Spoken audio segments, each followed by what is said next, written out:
Yo sigo insistiendo en que los pejes pues lo saben, se dan cuenta, obviamente. No todos, algunos sí, de verdad, tienen severos problemas cognitivos, pero pues hay otros que sí se dan cuenta que lo que está haciendo Morena es muy malo.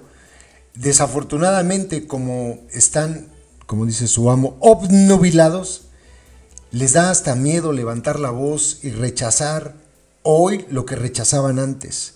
Fíjense nada más lo que ocurrió el día de ayer. Al final no fueron 2 fideicomisos, fueron 3 fideicomisos los que le dieron a la organización, al cártel de la Sedena, del jefe de sicarios de la Sedena, Chencho Sandoval. Miren esto, dice, Morena no solo creó un nuevo fideicomiso turístico a cargo de la Sedena, también ocultó cuántos recursos recibirá. En el dictamen de la reforma de la Ley General de Derechos solo dice que recibirán dinero por emisión de visas a extranjeros y ya. Pero revisé en transparencia y ¿qué creen? Esto lo escribió Juan Ortiz. ¿Y qué creen? Dice, se recauda hasta 10,000 millones de pesos al año. ¿Leíste bien? Ese dinero equivale al presupuesto de 10 años del INAI, 5 años del Instituto Nacional para la Educación de los Adultos, 4 años del Instituto Nacional de Cancerología, y le van a dar esa lana a los guachos sobre el fideicomiso que le dieron, de los 3 que le aprobaron el día de ayer. ¿En qué se usaba ese dinero? Para mejorar los servicios de migración y fomentar el turismo. Ahora irá a manos de los generales. Aquí está el fideicomiso. Recursos recaudados por el pago de derechos de visitantes sin permiso para actividades remuneradas, visas turísticas a extranjeros, millones de pesos. El año pasado fue de 10,000 millones de pesos, 10,000 millones de pesos. Y se lo dieron a los guachos. Órale, guachos. Y fíjense, además de esto, miren nada más, este año, 2024, este año se aprueba, le acaban de aprobar a los guachos que operen el 20% del presupuesto de todo el país. Es una barbaridad, es muchísimo dinero. Fuerzas Armadas operarán 20% del presupuesto en 2024. Esto es son 8.6 veces más que en 2018. Las Fuerzas Armadas, es decir, los guachos, estarán a cargo de administrar el 20% del presupuesto en 2024, lo que significa 154.5 millones de pesos, más de lo que se ejecutó en 2018. De acuerdo con el análisis de la organización México Evalúa, números de erario, la Secretaría de la Defensa Nacional es la que más presupuesto ejecutará, con un 14%, seguido por la Marina y la Guardia Militar. El análisis contempla el presupuesto con el que las Fuerzas Armadas van a operar en 2024, así como los proyectos que tendrían a su cargo desde la construcción de cuarteles militares hasta el mal llamado Tren Maya y el corredor interoceánico que le ordenaron a López terminar. El análisis de México Evalúa considera como hito en el sexenio la militarización de la inversión pública, al señalar los montos que administrarán estas dependencias. 154.4 millones de pesos más para las Fuerzas Armadas en 2024. México Evalúa retomó que en 2018 los guachos y los aguacates ejecutaron solo el 3%, 20.2 mil millones de pesos de la inversión del gobierno federal, cifra que para 2024 aumentará 17% de la inversión del gobierno hasta 156 mil, casi 157 mil millones de pesos. Este cambio se debe a que para el siguiente año Defensa se hará cargo oficialmente del mal llamado Tren Maya y los aguacates del corredor del Istmo que le ordenaron los gringos terminar a López, proyecto de Calderón. Al considerar a la Guardia Militar dependiente de la Secretaría de Seguridad y Protección Ciudadana como ente militar, la inversión a las Fuerzas Armadas llegará al 20% del presupuesto, 174.000 millones de pesos. La cifra anterior es 8.6 veces mayor a la observada al cierre del sexenio pasado, y sin considerar que en algunas obras indexadas a Pemex, como la refinería de Dos Bocas o Hacienda o como los bancos del bienestar, también participa el ejército. O sea que esto podría rondar cerca del 25% del presupuesto del gobierno. Es una barbaridad, en serio es una barbaridad. López es un gato de los militares. El país se los está entregando completito. Miren qué contento se ve el diminuto Anélido al lado de los dos guachos que lo tienen sometido. Debería darles vergüenza seguir aplaudiendo esto. Hipócritas, eso es lo que son. Aquí se prueba que ustedes son de papel, ustedes no traen ideología detrás, ustedes no piensan en cuestiones de que de verdad se traten de izquierda. No, ustedes nada más tienen fe, ustedes están huecos. A ustedes si López les dice que vayan y se tiren en un precipicio, van y se tiran. Así los tiene, de verdad, así. Les voy a dejar el video de lo que dijo el día de hoy Álvarez y Casa, alguien a quien López odia porque lo señala por militarista, por eso lo odia. Y lo que dice por parte bueno, con relación a esto de la militarización, fíjense, hay algo que me llama mucho la atención, porque me quedé pensando, puta, pues es que en México no necesitó el ejército dar un golpe de Estado. Él habla de cómo se ha creado en algunos países estas élites militares después de un golpe de Estado, por ejemplo Venezuela o lo que pasó en Cuba, ¿no? Han llegado los militares y se han apoderado pues, prácticamente de todo. O sea, allá en Venezuela Nicolás Maduro también es empleado de los militares.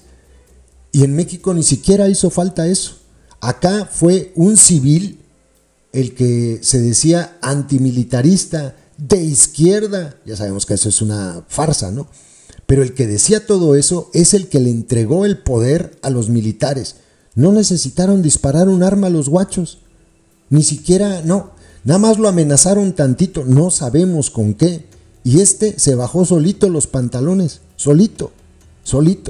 Y sé que esto a los atolizados no les gusta, pero no tienen cascarones como para levantar la voz y decirle a su amo, párale cabrón, porque nos estás dejando un problemón que después no sabemos ni siquiera si podamos en algún momento salir de él. La militarización como herencia para las familias, para sus hijos, para ellos son los que van a padecer la militarización. Tienen al gobierno de verdad de rodillas. Qué asco de verdad que haya llegado a la presidencia un sujeto tan diminuto como López. Les dejo lo que dice Álvarez y Casa. Saludos. Gracias, Presidenta. En el mismo sentido, queremos manifestar sobre el riesgo de alguna parte de esta modificación, que en realidad lo que representa es tratar de dar un marco legal a lo que se ha venido haciendo de facto. Se han venido ampliando las facultades para que las Fuerzas Armadas intervengan en labores que no son de su competencia, incluso contraveniendo lo que dice el artículo 129 constitucional. La Constitución establece muy claramente cuál es el rol de las Fuerzas Armadas en tiempo de paz. Y de manera indebida, sobre todo en este sexenio, infelizmente retomando malas prácticas del pasado, pero agudizado en este sexenio, se ha optado por la transferencia de responsabilidades civiles a las Fuerzas Armadas con presupuesto y responsabilidades civiles.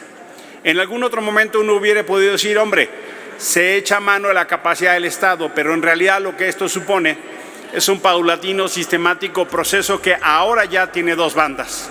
Un proceso de militarización y una lógica militarista.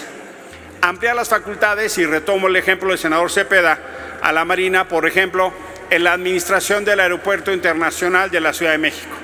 No tiene nada que ver la Marina en la administración de los aeropuertos. Y eso esencialmente ¿por qué está pasando? Pasa por tres razones. Primero, porque el presidente de la República tiene como opción de relación institucional, como única respuesta es el sí señor. No acepta otra respuesta, no acepta otro término de relación, incluso hasta con gente de capacidad que no puede darle otra opción, porque su única respuesta es el sí señor, y esa es la única que va a poder venir de las Fuerzas Armadas.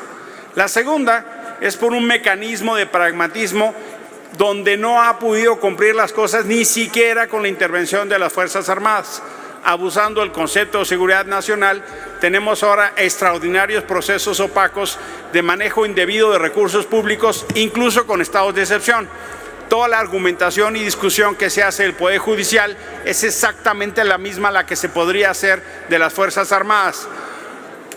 Los generales secretarios ganan mucho más que el presidente, los generales ganan mucho más que el presidente y ahí no se dice nada.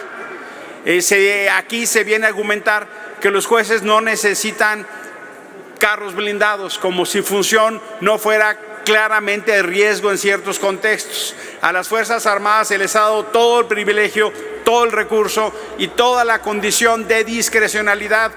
Advertencia desde ahorita: el fenómeno de corrupción que está generando grandes cantidades de dinero, grande discrecionalidad y grande opacidad va a terminar con un cáncer muy peligroso.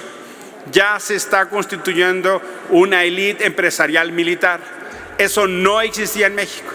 Existía en países de América Latina donde había habido golpes de Estado y la élite militar se apoderó de partes de las rentas nacionales. En México ese fenómeno ya existe. Y la tercera razón es porque hay una redefinición del pacto cívico-militar.